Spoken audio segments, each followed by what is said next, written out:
जयंत, क्या लग रहा है अगर मैथमेटिक्स चेंज कर दे, अगर कोई एक लाठी वाला पुलिसकर्मी होता और वो सवर्ण होता और जनता बहुजन होती, जैसे S C S T OBC के लोग, एससी को गोली मार दी जाती है, मुसलमानों को गोली मार दी जाती है, आपका डिप्टी कलेक्टर भी सुरक्षित नहीं है। नहीं, मामला यह है कि डिप्टी कलेक्टर जो हैं वो एकोमोडेटिव पॉलिटिक्स के एरा में हुए हैं या असर्टिव पॉलिटिक्स के एरा में। जाहिर सी बात है कि प्रिया वर्मा जो हैं असर्शन की राजनीति के दौर में डिप्टी कलेक्टर हैं और इसीलिए उन्होंने प्रतिकार किया। इसीलिए वो जब गई, जो उनके जुरिस्डिक्शन में आता है लॉ एंड ऑर्डर को ठीक करना, तो उस हिसाब से उन्होंने उस भीड़ को जैसे भी नियंत्रित करना था उन्होंने किया। लेकिन इस देश में तो हो यह रहा है कि भाई कांवड़ यात्रा हो रही है तो पुष्प वर्षा करा रहे हैं अधिकारी। एक सेकुलर स्टेट में इस तरह का काम हो रहा है, कांवड़ियों के पैर धो रहे हैं। तो ये सब क्या क्या दिखाता है? यह दिखाता है कि भाई आप जो है, जैसी सरकार है उस सरकार की मान्यताओं के मुताबिक ब्यूरोक्रेसी के लोग भी अपने आप को ढाल दे रहे हैं। दुर्भाग्य यह है इस देश का कि आज तक इस देश में एकमात्र होम सेक्रेटरी दलित हुए हैं, माता प्रसाद, जो भंगी वाल्मीकि समाज से आते थे। कैबिनेट सेक्रेटरी की तो बातें छोड़ दीजिए, आज तक एक भी नहीं हुए, आदिवासी भी नहीं। तो ये तो हालत है। उसमें थोड़े बहुत लोग किसी तरह से सिस्टम में आ गए हैं तो उनकी आंखों को यह बात भी चुभती है। पहले पुलिस में कौन लोग जाते थे जिनके अंदर एक फ्यूडल हैंगओवर होता था? वो आईएएस को भी नहीं चुनते थे, वो आईपीएस में जाना पसंद करते थे। एक हनक, एक रुतबा, एक डर लोगों में हमारा रहे, एक उस तरह की मेंटालिटी जो होती थी, वैसे लोग सब नहीं लेकिन अधिकांशतः।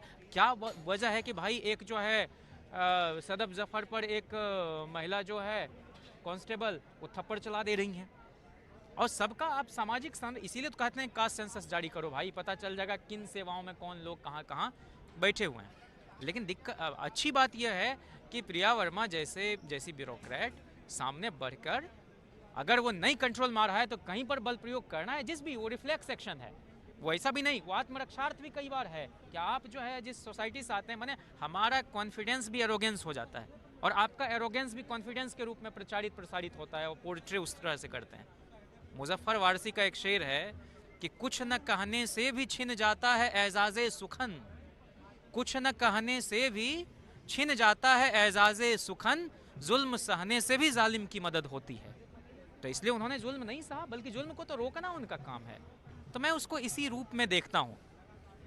और बहुत सारे ऐसे दलित अधिकारी हुए हैं जिन्होंने बहुत शानदार तरीके से उन तमाम गुंडों को सैंतने का काम किया है। क्या लगता है अगर कोई सवर्ण पुलिस कर्मचारी, पुलिस अधिकारी होता और उस पर इस तरह से हमले होते, तो वो सिर्फ थप्पड़ मार के रह जाता है या कुछ और इनिशिएट करता? देखिए, ये तो मोदी जी वाले पिछड़े नेता का युग है ना।